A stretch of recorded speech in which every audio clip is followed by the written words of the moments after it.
Hi folks, Happy New Year. I know this comes late after the New Year's is done, but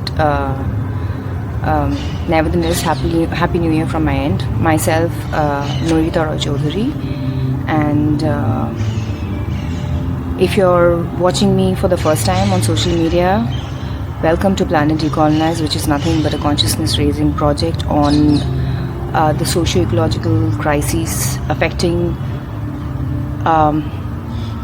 the world, the planet today, but people in the world today. But the take is primarily from Global South perspective. So without much delay, in today's video, I'm going to cover the topic where I'm going to explore if degrowth reinforces coloniality. And I will explore this through the concept of knowledge coloniality, which is basically it involves understanding when academic knowledges are colonial and racially hierarchical in their philosophical and historical roots, and neo-colonial in their operations, in their contemporary operation basically.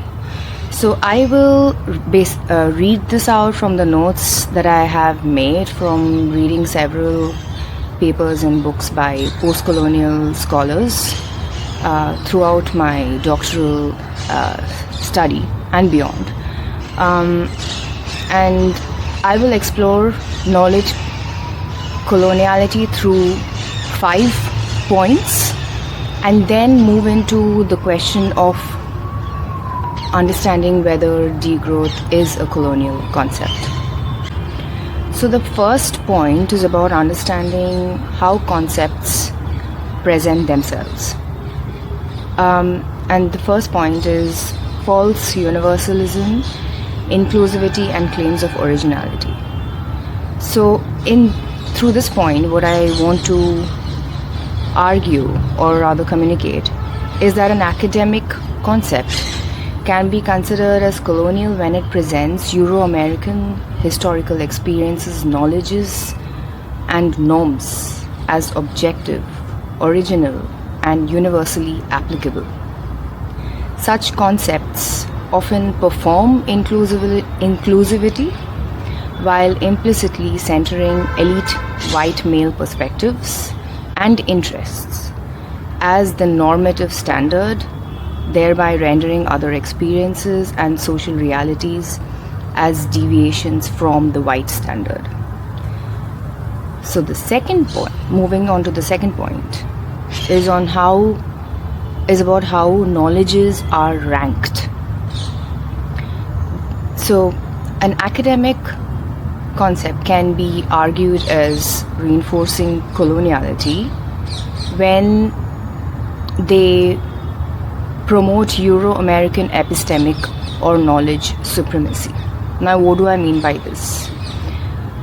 So, an academic concept, or academic knowledges more generally, can be argued as colonial when they present Euro-American knowledges as inherently superior or more sophisticated, thereby determining what counts as legitimate theory, while qualifying knowledges produced in colonized and post-colonial societies as inferior and legitimately excludable.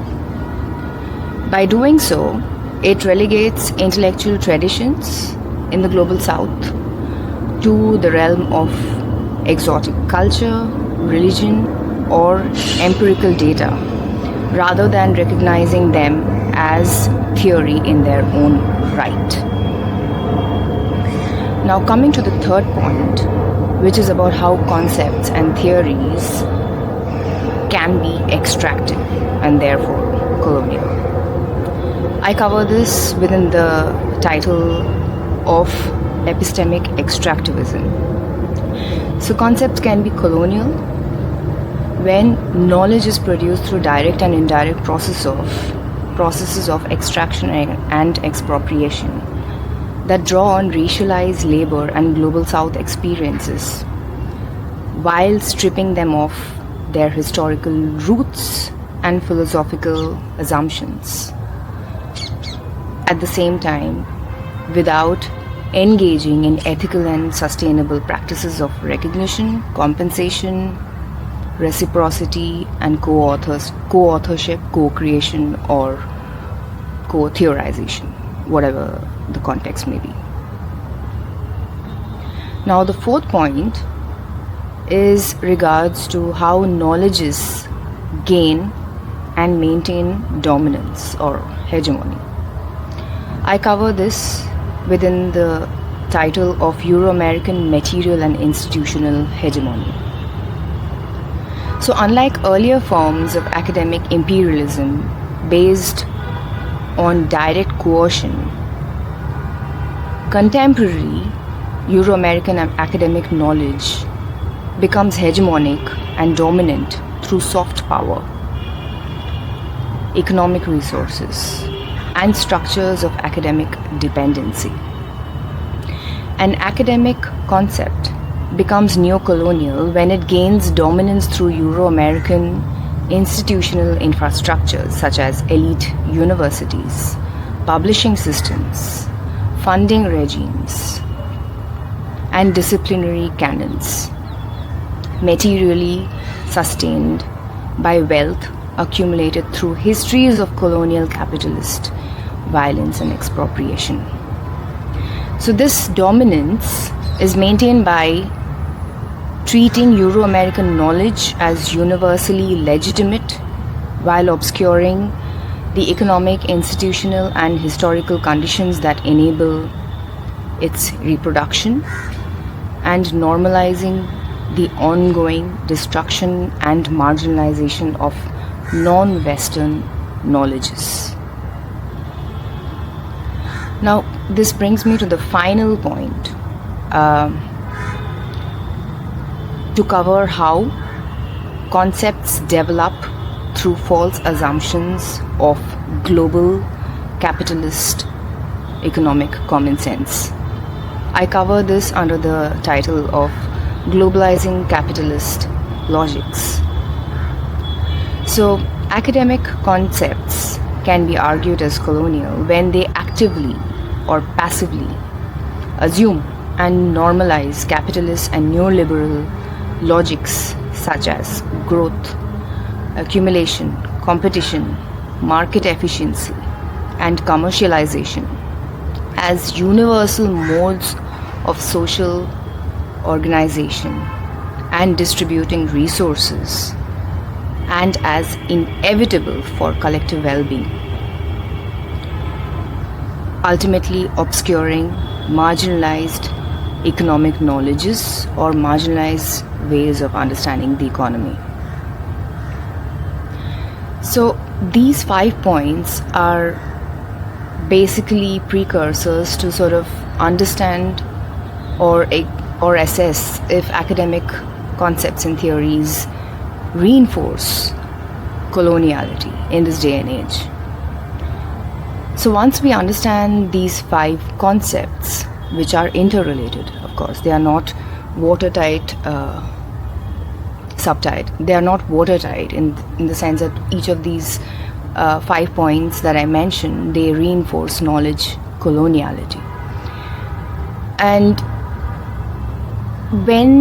if we assess degrowth concept and movement through these 5 precursors, this is what I would argue. So what is degrowth basically?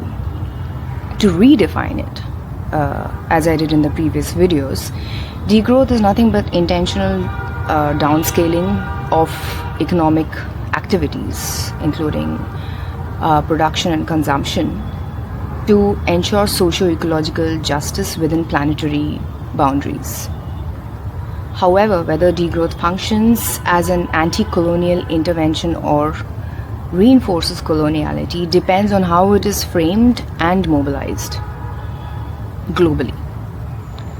So first, if presented as an innovative theoretical project, degrowth risks reproducing false universalism and claims of originality by obscuring the long-standing existence of vernacular relational and non-capitalist economic systems in the global south, such as Ubuntu in Africa and indigenous practices of customary limits on environmental extraction and spiritual detachment from material accumulation. Such framings risk reinforcing Euro-American knowledge hegemony or intellectual imperialism by positioning degrowth as the primary or most sophisticated critique of growth and extractivism, while relegating non-Western knowledges to religious or empirical domains rather than recognizing them as theory in their own right that critiqued growth, capitalist growth and accumulation. Second, even though much of the contemporary global south is now embedded within the capitalist world system through trade relations and developmental regimes oriented towards competitive growth, it is analytically and politically necessary to distinguish between actors and social groups that actively live through extractivist lifestyles and those that continue to sustain low impact, subsistence based livelihoods. A degrowth politics that calls for universal downscaling of production and consumption without a nuanced and differentiated mapping of accountability risks perpetuating neocolonialism by placing disproportionate burdens on already marginalized communities who have contributed the least to the problem of planetary crisis. This requires moving beyond simplistic global north and south analytical categories, since both these regions have elite groups that sustain energy, resource and carbon intensive lifestyles, as well as marginalized populations that contribute least to the planetary crisis. So we have to move beyond simplistic binary categories of global north and south, because the world today is very complicated, especially with global migration and globalization. We have a lot of elite populations as well as populations who live within subsistence livelihoods across these two geographical regions, which is why degrowth needs a more nuanced analysis of population, people, social groups and their contribution to the planetary crisis. So finally, insofar as degrowth explicitly challenges capitalist universalism and is attentive to the uneven distribution of responsibility for accelerating global warming and global financial crises, it retains anti-colonial potential as a strategic intervention for economic sovereignty in the global south.